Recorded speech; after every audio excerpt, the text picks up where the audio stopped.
ത്രിയേക ദൈവത്തിന് സ്തുതി. സമയം സാക്ഷിയുടെ പുതിയ ഒരു അധ്യായത്തിലേക്ക് ഏവർക്കും സ്വാഗതം.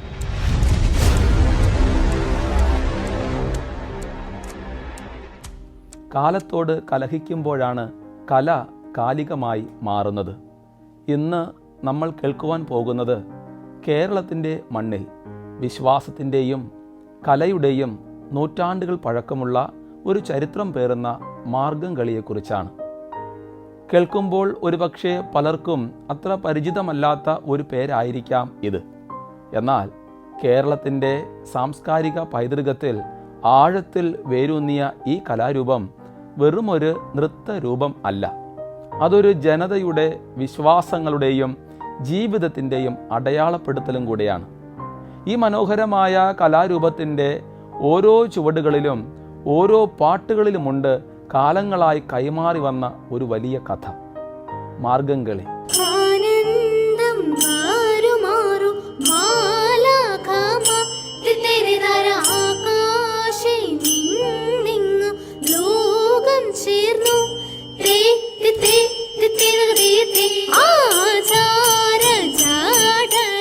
കേരളത്തിലെ സുറിയാനി ക്രിസ്ത്യാനികളുടെ തനത് കലാരൂപം. യഹൂദ മതത്തിൽ നിന്ന് ക്രിസ്തു മതത്തിലേക്കുള്ള പരിവർത്തനത്തെയും ക്രിസ്തുവിൻ്റെ ജീവിതത്തെയും വിശുദ്ധ തോമസ് അപ്പോസ്തലൻ്റെ പ്രേക്ഷിത പ്രവർത്തനങ്ങളെയും വരച്ചു കാട്ടുന്ന ഗാനങ്ങളും നൃത്ത ചുവടുകളുമാണ് മാർഗംകളിയുടെ കാതൽ. ഇതിനെ മാർഗം അഥവാ വഴി എന്ന് വിശേഷിപ്പിക്കുന്നത് ക്രിസ്തു മതത്തിലേക്കുള്ള പരിവർത്തനത്തെയും അതോടൊപ്പം ക്രിസ്തുവിൻ്റെ മാർഗത്തെ അഥവാ വഴിയെ പിന്തുടരുന്നതിനെയും സൂചിപ്പിക്കുന്നത് കൊണ്ടാണ്. പഴയ കാലത്ത് മതം മാറിയവരെ മാർഗം കൂടിയവർ എന്നാണല്ലോ വിളിച്ചിരുന്നത്. ഈ പേര് തന്നെ ഈ കലാരൂപത്തിൻ്റെ ചരിത്രപരമായ പ്രാധാന്യം വിളിച്ചോതുന്നു.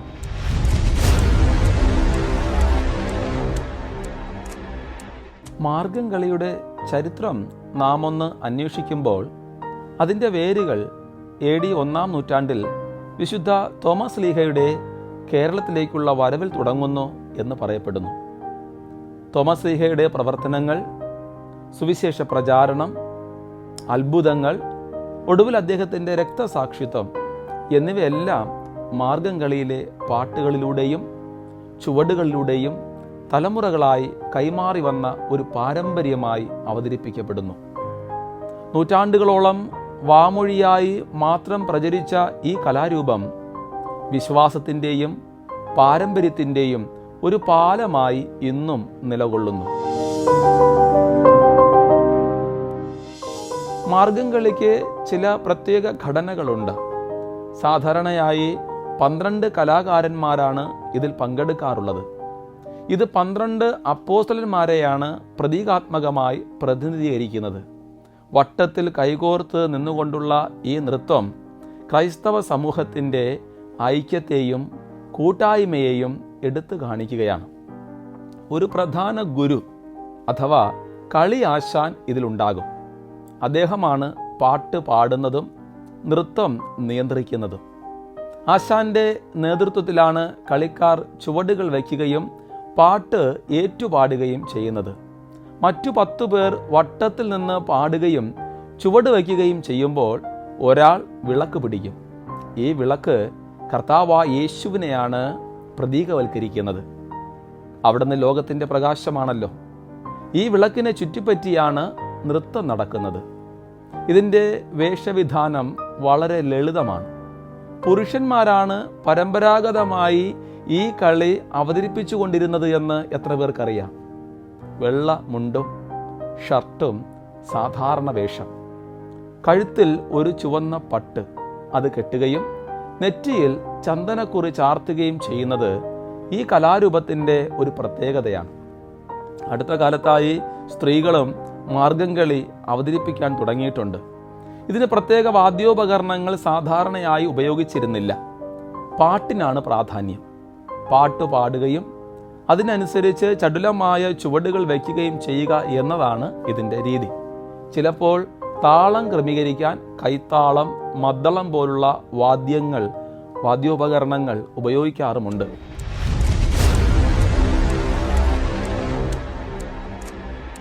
മാർഗംകളിക്ക് പ്രധാനമായും 14 വ്യത്യസ്ത ഭാഗങ്ങളുണ്ട്. ഇവയെ പദങ്ങൾ എന്നാണ് വിളിക്കുന്നത്. ഓരോ പദത്തിനും അതിൻ്റേതായ പ്രത്യേക ചുവടുകളും ഭാവങ്ങളും ഉണ്ട്. ഈ പദങ്ങളിലൂടെയാണ് തോമാസ് ലീഹയുടെ ജീവിതം ആവിഷ്കരിക്കപ്പെടുന്നത്. ഉദാഹരണത്തിന് വന്ദനം എന്ന ആദ്യ പദത്തിൽ ആശാൻ ഗുരുക്കന്മാരെയും സദസ്സിനെയും വന്ദിച്ചുകൊണ്ട് തുടങ്ങും. പിന്നീട് കന്യാമാതാവേ എന്ന പദം പരിശുദ്ധ അമ്മയെ സ്തുതിക്കുകയും ചെയ്യുന്നു. മറ്റുള്ളവർക്കാകിലും എന്ന പദത്തിൽ തോമാസ് ലീഹയുടെ യാത്ര, കേരളത്തിലെത്തി സുവിശേഷം പ്രസംഗിക്കുന്നത്, അത്ഭുതങ്ങൾ പ്രവർത്തിക്കുന്നത്, സഭ സ്ഥാപിക്കുന്നത് എന്നിവയെല്ലാം വിവരിക്കുന്നുണ്ട്. രാജാവിൻ്റെ മുമ്പിൽ എന്ന പദം തോമാസ് ലീഹ രാജാക്കന്മാരുടെ മുൻപിൽ ക്രിസ്തുമാർഗം പ്രസംഗിക്കുന്നതും വെല്ലുവിളികൾ നേരിടുന്നതും കാണിക്കുന്നു. ഒടുവിൽ 31-ാം പാട്ട് തോമാസ് ലീഹയുടെ രക്തസാക്ഷിത്വത്തെയും അദ്ദേഹത്തിൻ്റെ മരണത്തെയും അനുസ്മരിപ്പിക്കുന്നു. ഓരോ പദവും ലളിതമായ ഈണത്തിലും താളത്തിലുമാണ് അവതരിപ്പിക്കുന്നത്. എന്നാൽ അതിലെ വരികൾ ആഴത്തിലുള്ള ദൈവശാസ്ത്രപരമായ അർത്ഥം ഉൾക്കൊള്ളുന്നതുമാണ്.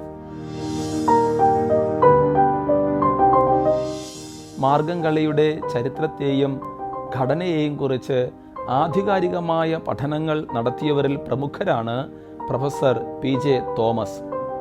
കേരളത്തിലെ സാഹിത്യം, കലകൾ, നാടൻ കലാരൂപങ്ങൾ എന്നിവയെക്കുറിച്ച് ആഴത്തിൽ പഠനം നടത്തിയ അദ്ദേഹം മാർഗംകളിയെക്കുറിച്ച് വിശദമായ നിരീക്ഷണങ്ങൾ നടത്തിയിട്ടുണ്ട്. അദ്ദേഹത്തിൻ്റെ പഠനങ്ങൾ ഈ കലാരൂപത്തെക്കുറിച്ച് കൂടുതൽ വെളിച്ചം വീശാനും അതിൻ്റെ ചരിത്രപരമായ പ്രാധാന്യം മനസ്സിലാക്കുവാനും ഒത്തിരി സഹായിച്ചിട്ടുണ്ട്. പിൽക്കാലത്ത് ഈ കലാരൂപത്തെക്കുറിച്ച് പഠനം നടത്താനും അതിനെ പുനർജീവിപ്പിക്കാനും പ്രൊഫസർ PJ തോമസിൻ്റെ പഠനങ്ങൾ വലിയ സ്വാധീനം ചെലുത്തിയിട്ടുണ്ട്.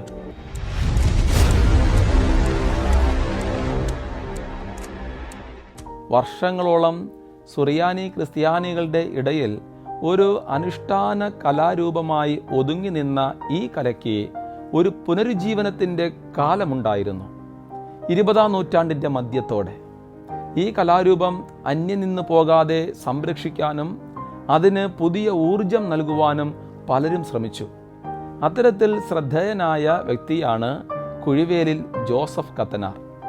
അദ്ദേഹം മാർഗംകളിയുടെ പാട്ടുകൾ ക്രോഡീകരിക്കുകയും അതിന് പുതിയ രൂപം നൽകുകയും ചെയ്തു. അദ്ദേഹത്തിൻ്റെ ശ്രമങ്ങളാണ് ഈ കലാരൂപത്തെ ഇന്നും സജീവമാക്കിയത്. മാർഗംകളിയുടെ ഇന്നത്തെ പ്രസക്തിയെയും വെല്ലുവിളികളെയും കുറിച്ച് പറയുകയാണെങ്കിൽ, നൂറ്റാണ്ടുകളോളം സുറിയാനി ക്രിസ്ത്യാനികളുടെ പള്ളികളിലെ തിരുനാളുകളോടനുബന്ധിച്ചും കല്യാണ വീടുകളിലുമൊക്കെയായി ഒതുങ്ങി നിന്ന ഒരു കലാരൂപമായിരുന്നു മാർഗംകളി. എന്നാൽ സമീപകാലത്ത് ഇതിന് കൂടുതൽ പ്രചാരം ലഭിക്കുകയും കേരളത്തിൻ്റെ സാംസ്കാരിക ഭൂപടത്തിൽ ഒരു പ്രധാന സ്ഥാനത്തേക്ക് ഇത് ഉയർത്തപ്പെടുകയും ചെയ്തു. ഇന്ന് മാർഗംകളി ഒരു പ്രത്യേക മതവിഭാഗത്തിൻ്റെ കലാരൂപം എന്നതിലുപരി കേരളത്തിൻ്റെ സാംസ്കാരിക വൈവിധ്യത്തിൻ്റെ ഒരു പ്രതീകമായി മാറിയിരിക്കുന്നു. സ്കൂൾ, കോളേജ് കലോത്സവങ്ങളിൽ മാർഗംകളി ഒരു മത്സര ഇനമായി ഉൾപ്പെടുത്തിയത് ഇതിൻ്റെ പ്രചാരത്തിന് വലിയ സംഭാവന നൽകി. കൂടുതൽ ആളുകൾക്ക് ഈ കലാരൂപത്തെക്കുറിച്ച് അറിയുവാനും പഠിക്കുവാനും ഇത് സഹായിച്ചു. കേരളത്തിലെ വിവിധ സർവകലാശാലകളും അക്കാദമികളും മാർഗംകളിക്ക് വലിയ പ്രോത്സാഹനം നൽകുന്നുണ്ട്. വിദേശ രാജ്യങ്ങളിൽ പോലും മാർഗംകളി അവതരിപ്പിക്കപ്പെടുകയും കേരളത്തിൻ്റെ സാംസ്കാരിക പ്രതിനിധിയായി മാറുകയും ചെയ്യുന്നുണ്ട്. എങ്കിലും മാർഗംകളിക്ക് ഇന്നത്തെ കാലത്ത് ചില വെല്ലുവിളികൾ നേരിടേണ്ടി വരുന്നുണ്ട് എന്നത് യാഥാർത്ഥ്യമാണ്. പുതിയ തലമുറയെ ഈ കലാരൂപത്തിലേക്ക് ആകർഷിക്കുക എന്നത് ഒരു പ്രധാന വെല്ലുവിളിയാണ്. റാപ്പ് സംഗീതവും സിനിമയുമൊക്കെ അടക്കി വാഴുന്ന ഈ കാലത്ത് ക്ലാസിക്കൽ കലാരൂപങ്ങൾക്ക് യുവതലമുറയെ ആകർഷിക്കുവാൻ പ്രത്യേക പരിശ്രമങ്ങൾ ആവശ്യമുണ്ട്. കൂടാതെ വിദഗ്ധരായ പരിശീലകരുടെ അഭാവവും ഈ കലാരൂപത്തിൻ്റെ നിലനിൽപ്പിന് ഒരു വലിയ ഭീഷണിയാണ്. ആധികാരികമായ പാട്ടുകളും ചുവടുകളും പഠിപ്പിക്കുവാൻ കഴിയുന്ന ആശാന്മാരുടെ എണ്ണം കുറയുന്നത് ഒരു പ്രശ്നമായി നിലനിൽക്കുന്നു. ശരിയായ പരിശീലനം ലഭിക്കാതെ ഈ കലാരൂപം ദുർബലമാകാനുള്ള സാധ്യതയുമുണ്ട്.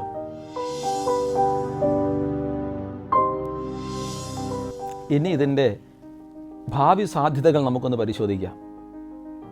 ഈ വെല്ലുവിളികൾക്കിടയിലും മാർഗം കളിക്ക് വലിയ സാധ്യതയുണ്ട്. ടൂറിസവുമായി ബന്ധപ്പെടുത്തിയും സാംസ്കാരിക വിനിമയ പരിപാടികളിലൂടെയും മാർഗം കളിയെ ലോകത്തിൻ്റെ മുന്നിൽ അവതരിപ്പിക്കാൻ കഴിയും. ഇത് കേരളത്തിൻ്റെ സാംസ്കാരിക പൈതൃകത്തിൻ്റെ ഒരു പ്രധാന ഭാഗമായിരിക്കും. ഡിജിറ്റൽ പ്ലാറ്റ്ഫോമുകളിലൂടെയും ഡോക്യുമെൻ്ററികളിലൂടെയും ഇതിൻ്റെ ചരിത്രവും പ്രാധാന്യവും കൂടുതൽ പേരിലേക്ക് നമുക്ക് എത്തിക്കാനാകും. ഓൺലൈൻ ക്ലാസ്സുകളും വർക്ക്ഷോപ്പുകളും സംഘടിപ്പിച്ച് യുവതലമുറയെ മാർഗം കളി എന്ന അതിശ്രേഷ്ഠ കലാരൂപത്തിലേക്ക് ആകർഷിപ്പിക്കാം.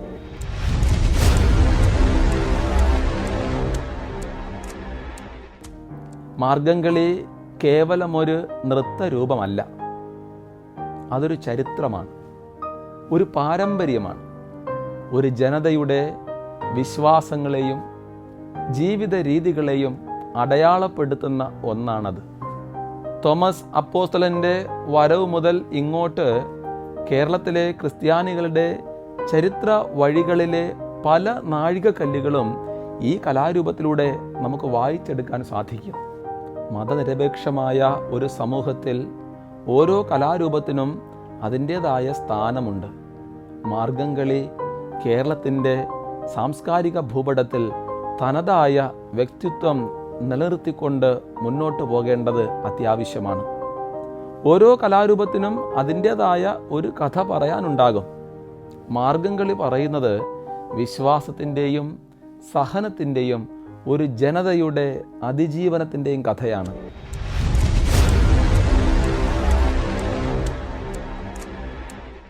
മാർഗം കളിക്ക് അതിൻ്റേതായ താളവും ചുവടുകളും ആലാപന ശൈലിയും ഉണ്ട്. പഴയ തലമുറയിലെ ഈ കലാരൂപത്തെ അതിൻ്റെ തനത് രൂപത്തിൽ പഠിച്ച ആധികാരികമായ അറിവുള്ള ആശാന്മാരുടെ എണ്ണം കുറഞ്ഞു വരുന്നു. അവരുടെ അഭാവം ഈ കലാരൂപത്തിൻ്റെ യഥാർത്ഥ ശൈലിക്ക് കോട്ടം തട്ടിയേക്കാം എന്ന ആശങ്കയുമുണ്ട്. ഇതിലെ ഗവേഷണപരമായ അറിവിനെക്കുറിച്ച് നമ്മൾ ചിന്തിക്കുകയാണെങ്കിൽ വെറും നൃത്ത ചുവടുകൾ മാത്രമല്ല മാർഗം കളിയുടെ ചരിത്രം. അതിൻ്റെ പാട്ടുകളുടെ അർത്ഥം, ഓരോ പദത്തിൻ്റെയും പ്രാധാന്യം എന്നിവയെല്ലാം ആഴത്തിൽ പഠിപ്പിക്കാൻ കഴിവുള്ള വിദഗ്ധരായ ഗുരുക്കന്മാരുടെ കുറവ്. വ്യാവസായികവൽക്കരണം മറ്റൊരു കാരണം. കലോത്സവങ്ങളിൽ ഇത് ഒരു ഇനമായി മാറിയപ്പോൾ കൂടുതൽ ടീമുകൾക്ക് പരിശീലനം നൽകേണ്ടി വന്നു. ഇത് പലപ്പോഴും കലാരൂപത്തിൻ്റെ ആഴത്തിലുള്ള പഠനത്തേക്കാൾ മത്സരങ്ങളിൽ വിജയിക്കുന്നതിനുള്ള പരിശീലനത്തിന് പ്രാധാന്യം നൽകുന്ന ഒരു പ്രവണതയിലേക്ക് നയിച്ചിട്ടുമുണ്ട്. ഇവിടെ വിദഗ്ധരായ പരിശീലകർ എന്നതുകൊണ്ട് കലയുടെ ആഴവും ആത്മാവും പകർന്നു നൽകുവാൻ കഴിവുള്ളവരെയാണ് ഉദ്ദേശിക്കുന്നത്. മാർഗം കളിക്ക് സജീവമായ പരിശീലനം നടക്കുന്നുണ്ട് എന്നതുകൊണ്ട് നമ്മൾ വിവക്ഷിക്കുന്നത് സ്കൂളുകൾ, കോളേജുകൾ, കലാസമിതികൾ എന്നിവിടങ്ങളിൽ മാർഗം കളി പഠിക്കുന്ന വിദ്യാർത്ഥികളുടെ എണ്ണം വർദ്ധിച്ചിട്ടുണ്ട് എന്നാണ്. ധാരാളം ആളുകൾ ഇത് പഠിക്കുവാൻ ഇന്ന് താല്പര്യം കാണിക്കുന്നു എന്നത് എടുത്തു പറയേണ്ട ഒരു വസ്തുതയാണ്. മാർഗം കളിയുടെ പ്രചാരം, കലോത്സവങ്ങളിലൂടെയും മറ്റും മാർഗം കളി കൂടുതൽ ജനകീയമായി. അതുകൊണ്ട് തന്നെ പഠിപ്പിക്കാൻ ആളുകൾ കൂടുതൽ മുന്നോട്ട് വരുന്നുണ്ട്. മാർഗം കളിയുടെ ഇന്നത്തെ ലഭ്യതയെക്കുറിച്ചും നമ്മൾ പറയേണ്ടതുണ്ട്. പല സ്ഥലങ്ങളിലും മാർഗം കളി ക്ലാസുകൾ ഇന്ന് ധാരാളമായി ലഭ്യമാണ്. ചുരുക്കത്തിൽ മാർഗം കളി പഠിപ്പിക്കാനും അവതരിപ്പിക്കാനും ആളുകൾ ധാരാളമായി ഉണ്ട് എങ്കിലും ഈ കലാരൂപത്തിൻ്റെ തനത് ശൈലി, ആഴം, ചരിത്രപരമായ അറിവ് എന്നിവയെല്ലാം പുതിയ തലമുറകളിലേക്ക് കൈമാറാൻ കഴിവുള്ള ആധികാരികരും വിദഗ്ധരുമായ ഗുരുക്കന്മാരുടെ എണ്ണം കുറയുന്നു എന്നതാണ് പ്രധാന വെല്ലുവിളി. സാധാരണ നിലയിലുള്ള പരിശീലനം സുലഭമാണ്. എന്നാൽ പാരമ്പര്യത്തിൻ്റെ കാതൽ ചോർന്നു പോകാതെ പഠിപ്പിക്കാൻ കഴിയുന്നവരുടെ കുറവ് ഒരാശങ്കയായി നിലനിൽക്കുന്നു എന്നാണ് പറയുന്നത്.